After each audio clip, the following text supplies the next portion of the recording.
Hello to our friends of Unity and Peace Education Day.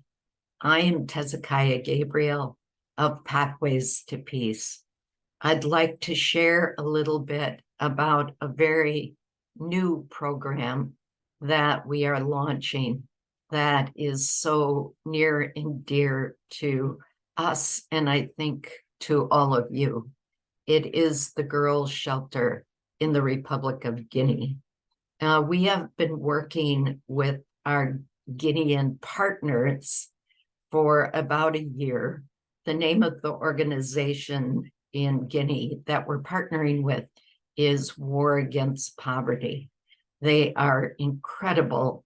And in their program, they have an orphanage and a school within the orphanage. And they do a massive amount of education on peace and bringing peace to their school, to their programs, and into their community. And as a result, they asked us to do some peace building training with them. So we entered into a partnership that has been just so incredible, in that we have learned so much, and we have provided training, but what we've gotten back is just so much more than that. So in the peace building training, they requested that we give them training on gender-based violence.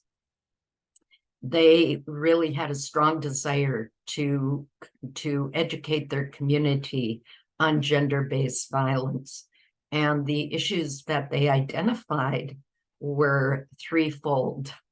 One, that female genital mutilation, the second, child marriage, and the third, forced marriage. And we know, of course, that all those issues are interconnected. So we began our training by, of course, meeting with them to talk about their experience around those issues and to hear their stories.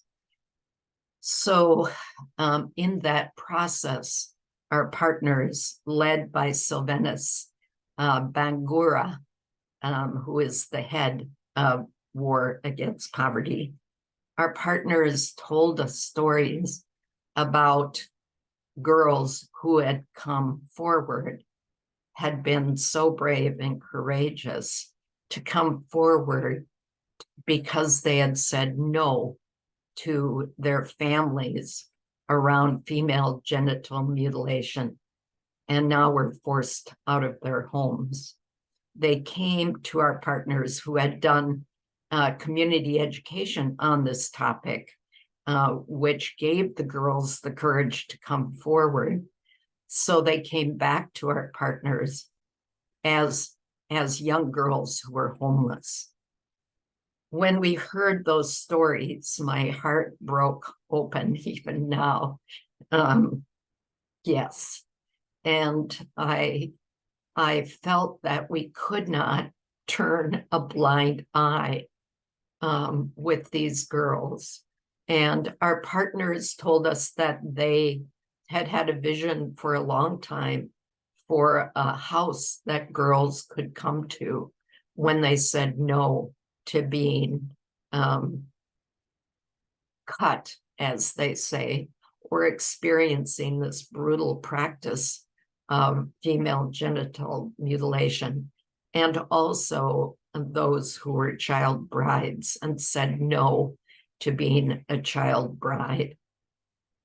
These girls are so brave, and our partners are so brave, going out into the community and educating against this very deeply embedded cultural practice that has such devastating long-term effects. And they are so brave to do that. And I just felt that we needed to be brave enough to step up and to step into creating this girls' shelter. So we are hoping that to create the shelter as soon as possible. We currently are about halfway through our funding. We have a $20,000 goal to serve girls, 5 or more girls in the upcoming year.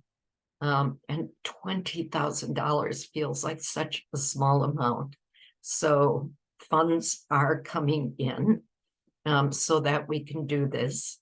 And we believe that not only will we be providing the care, the education, the job training, the safety and support for these girls to be able to lead full, productive lives, that we also believe that we can change this embedded cultural practice in this community in Guinea within a generation.